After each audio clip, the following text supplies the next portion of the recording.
Kormach Deng, who is from South Sudan. He's an American citizen now, and he's here protesting or asking to place an arms embargo on South Sudan.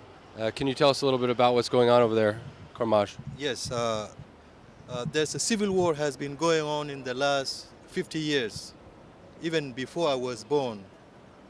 But after George Bush came to power, he did help to separate the North from the South.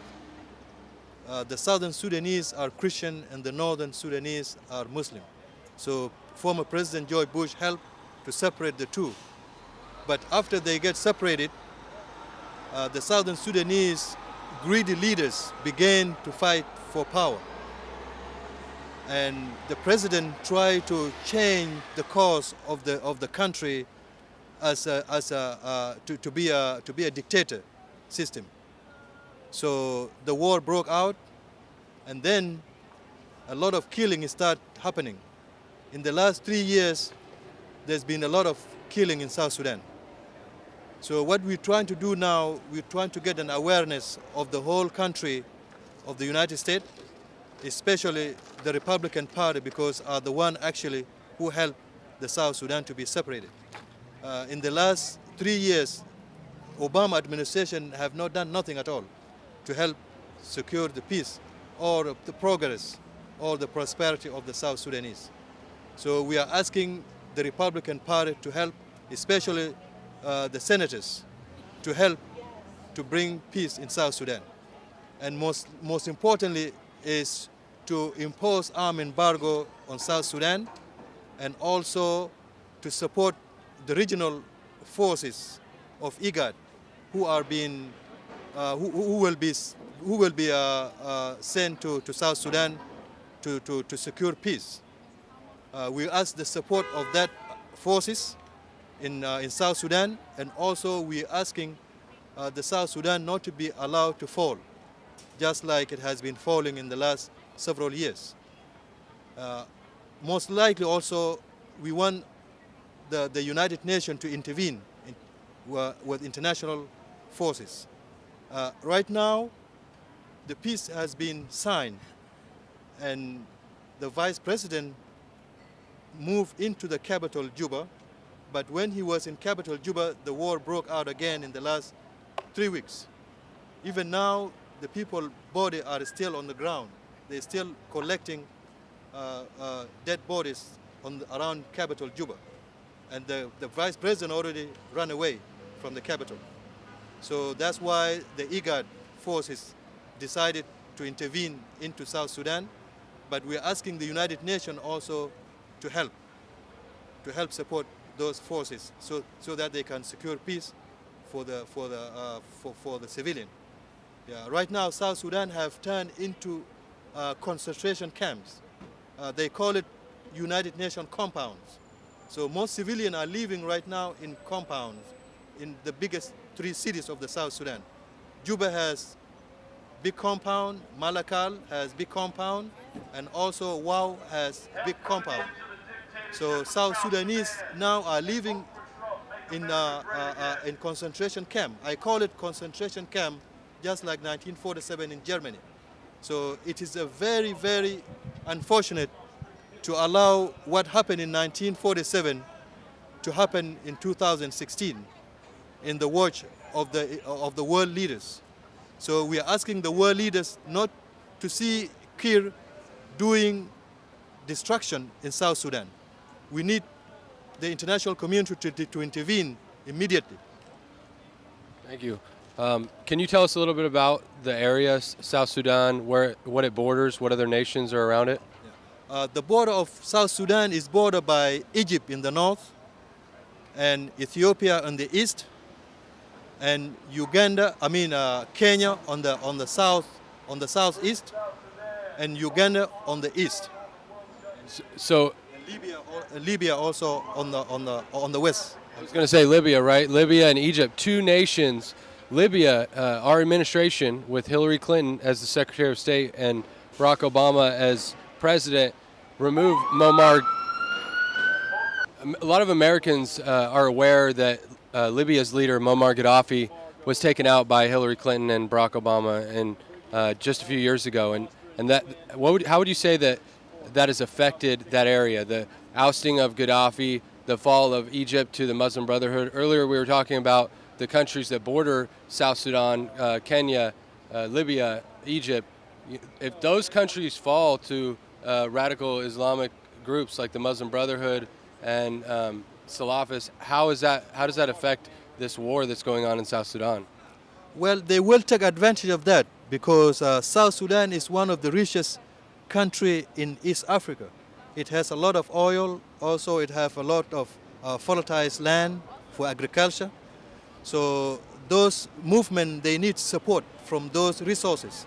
So most likely they will take over overnight if the West doesn't make sure that the South Sudan as a young nation is able to prosper by itself as a Christian nation of Africa.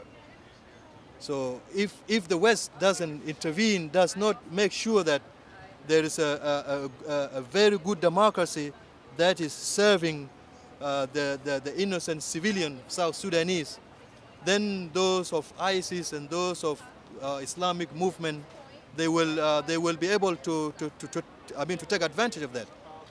Yeah. Right now, we're in our 2016 election. This is the Republican National Convention, and there's a lot of talk about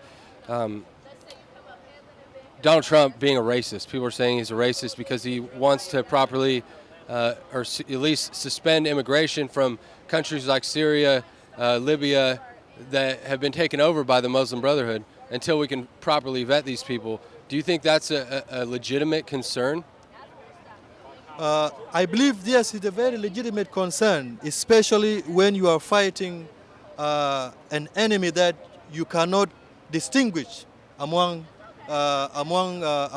people. Yeah, that's the most difficult fight. Yeah, the best fight is when you can distinguish or when you can see your enemy. But since you cannot see your enemy, then, to my opinion, you really have to take very strong measures. I support Trump making sure that those who are coming here, they have American patriotism. Because if you have a patriotism, if this is your country, you really shouldn't work against it. Yeah. If you want to become a U.S. citizen, then you should not work, behind closed doors to try to destroy the country that you want to become a citizen of. So, which means you really become a citizen without patriotism. Yeah. Deng was telling me that in the South is where the war is at right now. Yes. There's a war between two tribes, you were saying. Yeah, exactly. Tell us a little bit more about that. Well, the war is actually have taken have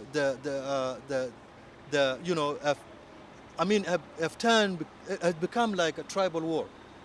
So the president is a Dinka, and the vice president is a Nuer. So the president decided to arm his own tribe, not just his own tribe, his own section of the tribe actually. Some of the Dinka are actually opposing what the president is doing, and a lot of intellectual Dinka are actually, they sided with the vice president, who is a Nuer.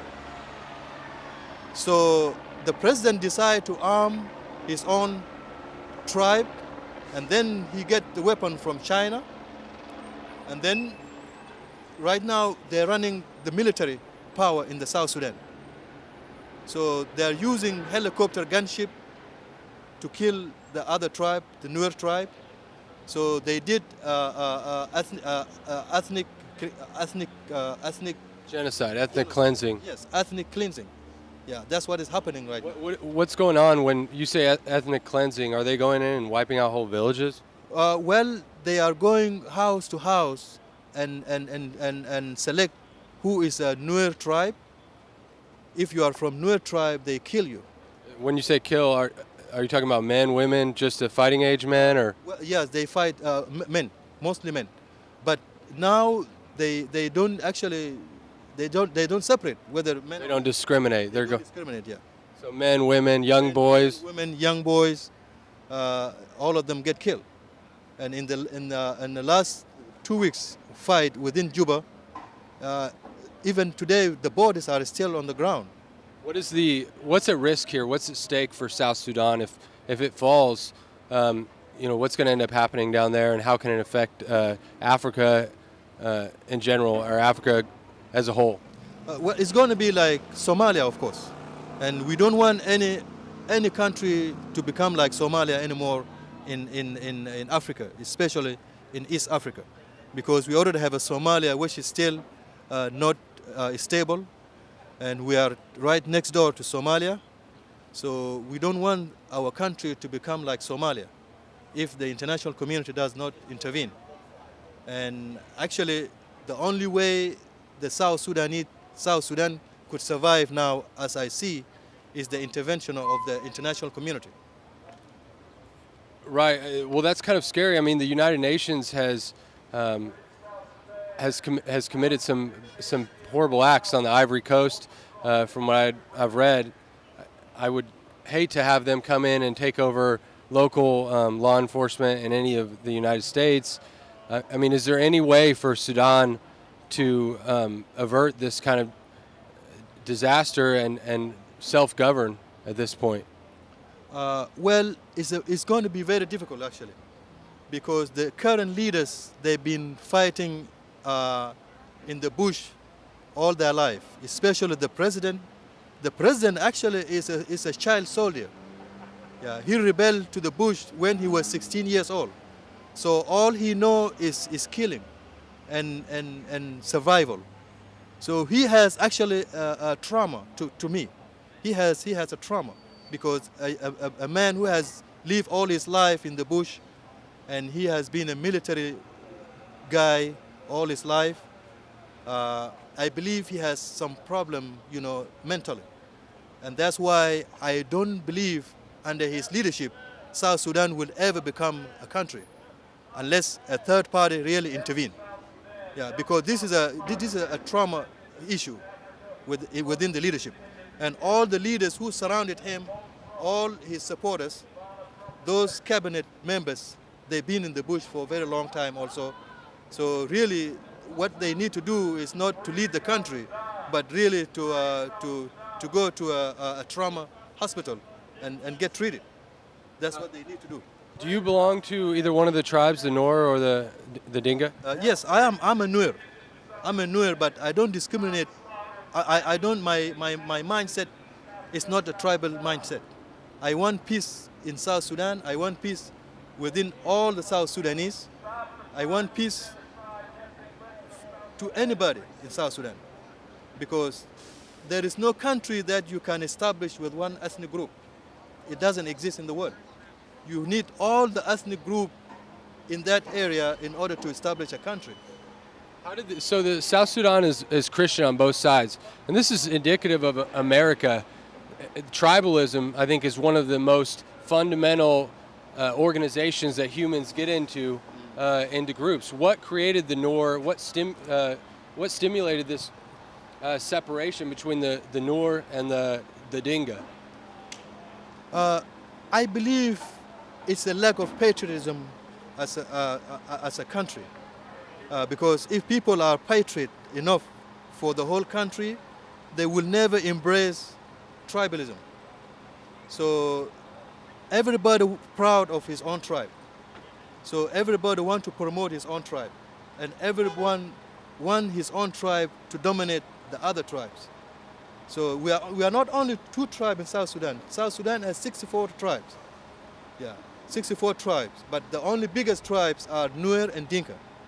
And those 2 tribes, each one of them want to be, want to be the dominant power within the South.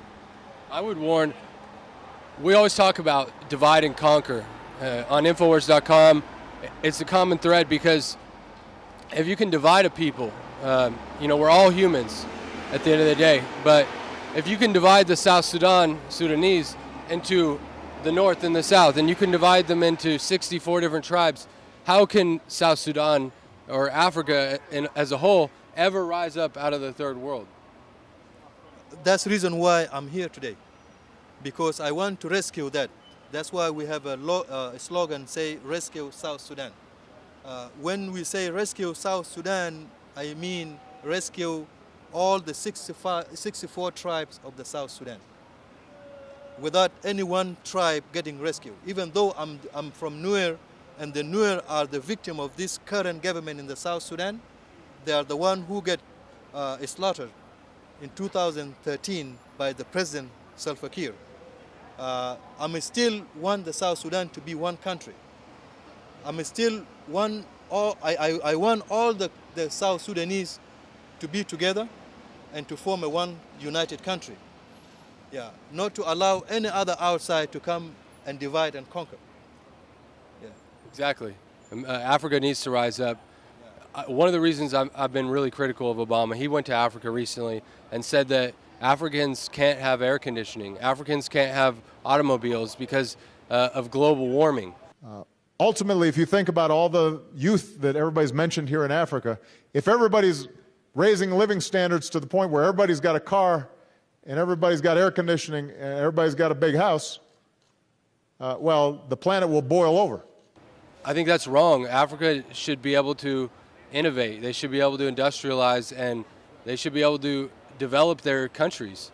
And instead, what we've seen is large corporations going in and mining Africa for all of its rare earth minerals, all of its natural resources, like you talked about, the fertile land, and then providing arms to different sects, different tribes, and pitting them against each other so that Africa will never unite. And they just went in and took out Gaddafi. How do you think the Obama administration's policy of arming radical Islamic groups like the ISIS and so-called moderates, how do you think that's affecting Africa as a whole?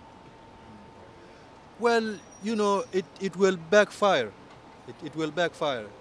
I mean, they have seen that, you know, in Iran. They supply Iran with weapons long time ago, and Iran came against United States. So you never know, you know, who you're giving arms for. So if you have a very smart policy, you should really know if this thing will come back on you or not, you know. So I think it's a bad policy. Yeah, they should support those people who want peace and against the violence, rather than supporting people they know that, you know, they are against the violence. Yeah, don't give weapons to people you know are going to bring violence upon innocent people. We've seen that over and over again. There in Libya, the compound where Ambassador Stevens was killed turned out to be a CIA annex. They had rocket launchers, powerful weapons. Those are going to be turned against men, women, children. Who knows where? Maybe in South Sudan, maybe in Syria, maybe in Iraq. We don't know. But those weapons are being released to people that they said were moderates, but they're really fundamentalists. And we just saw a horrible attack in Nice, France. I just want to give you an opportunity to speak to your people in South Sudan, if you would like to say anything to them. Yes. What I can say to the people of South Sudan is that in order to establish a country, the starting point of establish a country is a belief. You have to believe. You have to have a belief. And the most strongest belief is the belief in God. Yeah. If you believe in God, then you will be able to believe in your people. You will be able to establish a patriotism. You will be able to become a strong lover of your country. Remember, the country is the people, and the people are the 64 tribes of South Sudan. So if you really don't know that you love your country, you need to find out if you love your country for real. So the only way to find out is if you love all the 64 tribes without loving your own tribe alone, then you love your country. But if you love your own tribe more than others, then you don't love your country. Because country is not one tribe. It's all the tribe, all the ethnic groups, all the religious all the different religious beliefs, all of them put together, and they form one nation. Yeah, yeah. And the other thing is we have to be practical believers. In South Sudan, we are known that we are a Christian nation. Our Christianity has to be a practical way of life, not just going to church on Sunday morning and then exercise tribalism on Monday morning. So that is not that's not Christianity. So if we want to prove that we are Christian people, we have to prove it in a practical way, not just on Sunday morning, and then we go back on fighting on Monday. Yeah. What would you say to Americans now getting ready to exercise their vote that are being propagandized by the mainstream media? That's why I'm out here. I think it's important for people to see the reality of what's going on, the way the media follows the minority of protesters who are saying America was never great. I think America is a great country. What do you think? Well, I'm here in America. If America was not a great country, I would not be here. America is a superpower. It's the only superpower on the planet, actually. So if you are the only superpower on planet, then you are very great. If other countries are asking for help from America, then America is great. If America is self-sufficient, then that's greatness. So I believe, I don't think those people who said America is not great, they just don't see it. I mean, maybe they are blind. Yeah. Well, they're spoiled, and America was greater, and I think that's what people are saying, is that we've fallen from greatness, whether it's because of our choices with bad deals, like you said, making bad decisions, helping out people that are going to do harm. Like you said, that stuff comes back on you. That's right. Making bad international deals, supporting slave labor in third world countries, basically, and not allowing countries like South Sudan or Kenya or Libya to have their own representation, to self-govern. America seems to want to inject itself into the politics of every nation around the world. I think we need to take a more proactive role in our own protection and make better decisions about who we're supporting, especially when it comes to weapons. And I think it's great to see someone like you here speaking truth to power. Are you a Trump supporter yourself? Well, I'm a supporter of a person who will make America a better country, first of all, because I don't want to be in a country that is not strong. Yeah, any leader that has ambition to keep America strong and powerful, I will support that. I don't vote for a certain. I'm not affiliated with any party. So I support only a leader whom I think will make America a great country, a country that will not be threatened by another country, because I will be a U.S. citizen, for the rest of my life. So I don't want that to happen, seeing America, going down. So any leader, whether is a Republican or Democrat, I will vote for whoever I think his message is very appealing to the American people. Somebody who's genuine, who really wants to build this country up and make us strong and lift us up. That's great. And it sounds like you're making your decisions based on policies, based on where you feel that candidate is coming from, not the color of their skin or whether they're a man or a woman. That's true. And I think that's something that we've seen the media really pushing, is identity politics. Don't vote for them, vote for me because I'm a woman, or vote for me because I'm black or I'm white.